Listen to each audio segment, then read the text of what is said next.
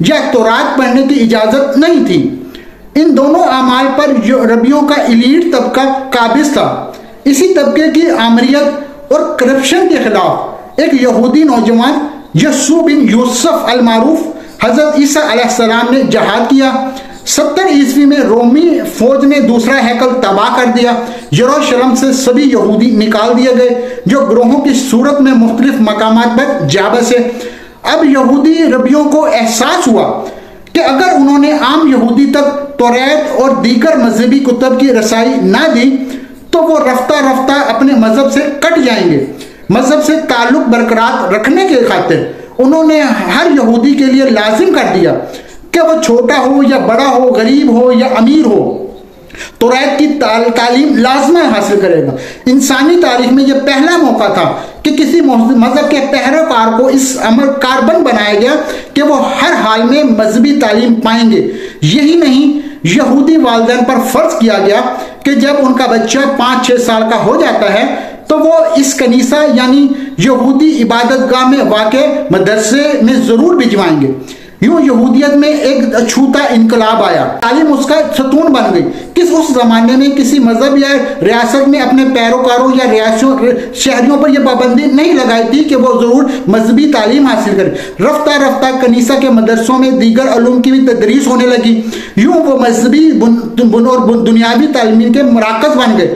اس وقت ایشیا، افریقہ اور یورپ کے مختلف علاقوں میں بسے سبھی یہود زراعت پیشہ تھے۔ ان کی اکثریت کا خیال تھا کہ بچوں کو تعلیم دلوانے سے کوئی فائدہ نہیں، کیونکہ انہوں نے آخرکار کاشتکار ہی بننا ہے۔ یہی وجہ ہے کہ بہت سے یہود نے اپنے بچوں کو کنیسہ نہیں بھجوایا، اور یہ بچے جب بڑے ہوتے تو اپنی مذہبی تعلیمات سے ناواقف ہوتے تھے۔ اسی لیے معاشی فوائد پانے کی خاطر کہ تب تک عیسائیت رومی سلطنت کا سرکاری مذہب بن چکا تھا۔ محققین لکھتے ہیں کہ 65 عیسوی میں دنیا میں 50-55 لاکھ کے قریب یہودی موجود تھے۔ 650 عیسوی تک مگر ان کی تعداد صرف 12-13 لاکھ رہ گئی تھی۔ یہود کی آبادی کا کم ہو جانے کی بنیادی وجہ یہ بھی تھی کہ ان کی اکثریت کسی نہ کسی وجہ سے عیسائیت یا دیگر مذاہب اختیار کر لیے تھے۔ اس کے بعد بچے کچے یہود کی زندگیوں میں ایک اور بڑا انقلاب برپا ہوا، اور اس کا سبب دین اسلام کی آمد تھی۔ تو ہوا یہ کہ 632 عیسوی میں نبی کریم صلی اللہ علیہ وسلم کی وفات کے بعد مسلمان اگلے 70-80 برس میں ایشیا سے لے کے افریقہ اور روس تک وسیع علاقے پر اپنے زیر نگین لے آئے۔ اس طرح شاندار خلافت اسلامیہ کی بنیاد پڑی۔ اب مسلمان دنیا کی ایک بڑی سپر پاور بن چکا تھا۔ انہوں نے اپنی سلطنت میں معاشی سرگرمیوں میں فروغ دینے کے لیے نئی صنعتیں لگیں، تجارت کے نئے مواقع پیدا ہوئے اور کاروبار بھی نمو پذیر ہو گیا۔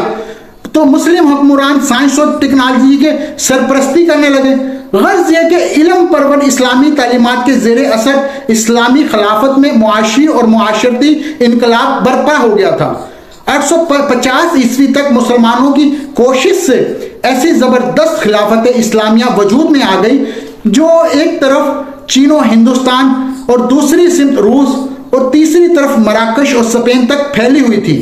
اس سلطنت میں زراعت، صنعت و تجارت اور کاروبار نے بھرپور ترقی کی۔ نئے کارخانے لگے اور نت نئی چیزیں دریافت ہو رہی تھی، نئے شہروں کی بنیاد رکھی جا رہی تھی۔ قابل ذکر بات یہ ہے کہ ان ڈرامائی تبدیلیوں کی وجہ سے خلافت میں ایسے افراد کی مانگ بڑھ گئی جو تعلیم یافتہ اور مختلف علوم اور فنون میں اور ہنر مند ہوں۔ اس زمانے میں 12-13 لاکھ میں سے تقریباً 75 یہود ایشیائی، افریقی یا قرب و جوار کے ممالک میں مقیم تھے۔ ان سبھی یہود نے اسلامی خلافت کے کسی نہ کسی نجی اور سرکاری شعبے میں ملازمت کر لی۔ انہیں ملازمت اس لیے ملی کہ وہ تعلیم یافتہ اور ہنر مند تھے، جبکہ یہود اس لیے ملازمتوں کے جانب مائل ہوئے کیونکہ انہیں کھیتی باڑی سے زیادہ ملازمت میں آمدن ہو رہی تھی۔ لہٰذا چند اشروں میں لاکھوں یہود نے زراعت کو خیر آباد کہہ دیا اور اسلامی سلطنت میں صنعت و تجارت اور کاروبار اور درس و تدریس اور سرکاری شعبوں میں وابستہ ہو گئے۔ یوں یہود کی زندگیوں میں نیا انقلاب آ گیا۔ عام یہودی حضرت یوسف علیہ السلام کے زمانے سے کاشتکاری کرتے تھے، تو خلافت اسلامیہ کا